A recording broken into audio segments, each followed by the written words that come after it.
நம்பப்படுது உறுதியும் காணப்பட நிச்சயமாக இருக்கிறதை விசுவாசிக்கிறவர்கள் தான் விசுவாசிகள்.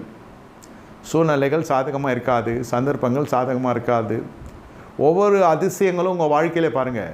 ஜெபித்து கொண்டு இருக்கிறது உங்கள் கடமை. நீங்கள் ஜெபிக்கிறீங்க, ஸ்தோத்தரிக்கிறீங்க, உபவாசிக்கிறீங்க, நீங்கள் விசுவாசிக்கிறீங்க. சூழ்நிலைகள் மாறல. நைட்டு ஜெபித்து பார்த்தா காலைல நடக்கும், நடந்துருக்குது. சில சமயம் இப்போ சமீபத்தில் சுத்தமாக கர்த்தர் கேட்காத மாதிரி இருக்குது. சோதனைகளை உபவாசித்தா இன்னும் சுத்தமாக கேட்காத மாதிரியே இருக்குது. சாதாரண ஜெபமானாலே கேட்டிருந்த ஜெப குறிப்புகள்லாம் இப்போது உபவாசம் பண்ணி ஜெபம் பண்ணுறோம், அது முடிவுக்கு வர மாட்டேன்து.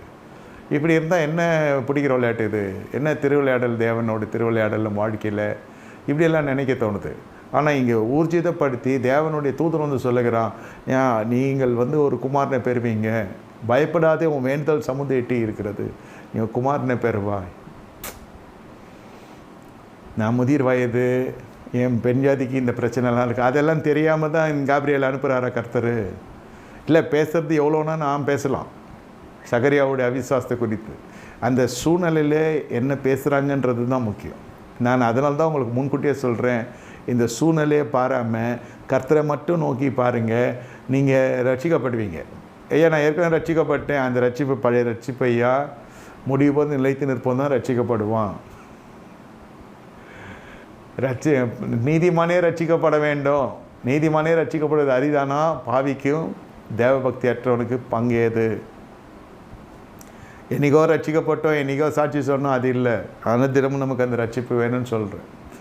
அந்த ரட்சிப்பு எப்படி வரும்? விசுவாசம் எப்படி வரும்? வேத வசனாலும் வரும். என்ன, வேதத்தை படிக்கிறது கிடையாது, அதனால விசுவாசம் குறைய வந்திருக்கு.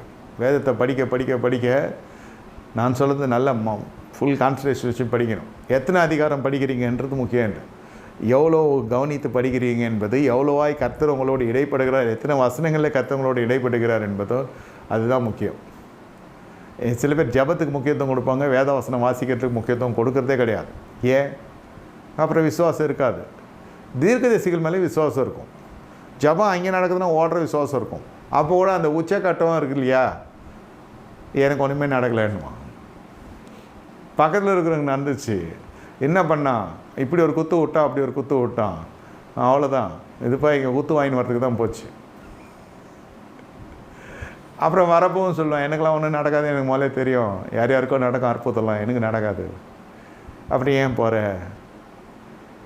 தேவன் மீது இருக்கிற விசுவாசத்தை விட்டு, சிருஷ்டிகர் மீது இருக்கிற விசுவாசத்தை விட்டு சிருஷ்டியின் மீது விசுவாசம் பாயுதுன்னு அர்த்தம். ஃபுல் ஃபோக்கஸ் மனுஷங்க மேலே, ஊழியக்காரங்க மேலே, ஊழியர்கள் மேலே, இது சரிப்பட்டு வராது.